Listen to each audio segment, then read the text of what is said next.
Welcome to the first episode of Rob's Vlogs, the place where Rob has a vlog. Thank you for joining me today as we talk about photography plus business. There are always two people in every picture, the photographer and the viewer, Ansel Adams. Beauty can be seen in all things. Seeing and composing the beauty is what separates the snapshot from the photograph, Matt Hardy. A photograph is a secret about a secret. The more it tells you, the less you know, Diane Arbus. To me, photography is an art of observation. It's about finding something interesting in an ordinary place. I've found it has little to do with the things you see and everything to do with the way you see them. Elliot Erwitt. You don't take a photograph, you make it. Ansel Adams. So with all these people passionate about photography, what is it that they are seeing that makes them so passionate? Welcome to episode 1, Seeing Photography. Thank you for joining me. I'm really looking forward to talking about this because I'm super passionate about it, and here we go. So going further into this, what is it about photography that makes it special? So there's an easy way to do photography, right? You can go in and you can set it to the A for automatic, bada bing, bada boom, you're getting pictures.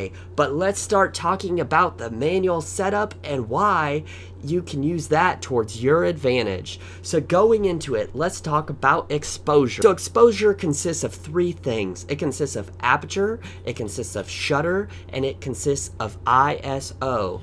Basically what you're doing is you're making these 3 things come together so you don't get overexposed and you don't get underexposed. What's overexposed? Overexposed is whenever your photograph is looking super bright and you're like, man, that's kind of hard to see. That's because your photograph is probably overexposed, or it's underexposed. It's so dark that you're trying to see things through the photograph and you can't really see it. It's probably because it's too dark if you're shooting at night. Sometimes night photography can be really difficult, but it's just going into exposure. Just remember aperture, shutter, ISO. Going into aperture. What is aperture? Aperture is basically how much light you're letting in, and this controls the depth of field. So basically, as you move through the different f-stops, or some people call them f-numbers, you're basically changing the amount of light that comes into your camera through the hole.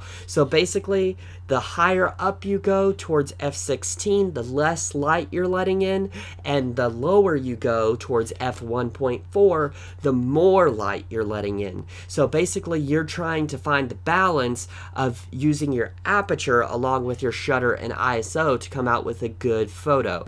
So shutter, there's a lot of things you could do with it. You could speed up your shot really quick, so basically you can take more snaps. It's basically whenever you hear your clicking of the camera, it goes that's your shutter.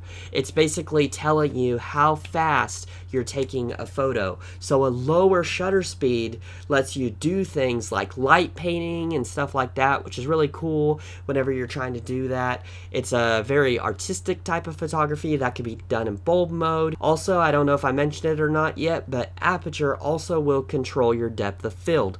So the lower you go towards f1.4, the more shallow depth of field you're going to have, versus the other way, whenever you go towards f16, the deeper depth of field that you're going to have. So going back to shutter, shutter is basically the clicking of your camera. When you hear the ch-ch-ch-ch-ch, that's your shutter. It's just controlling how fast or how slow your camera's going, but basically it's also going to affect the exposure. The higher the shutter speed, the darker your image will be. The lower your shutter speed, the brighter your image will be. So you're trying to adjust this with your aperture and ISO. Basically, your ISO is going to be your sensitivity to light.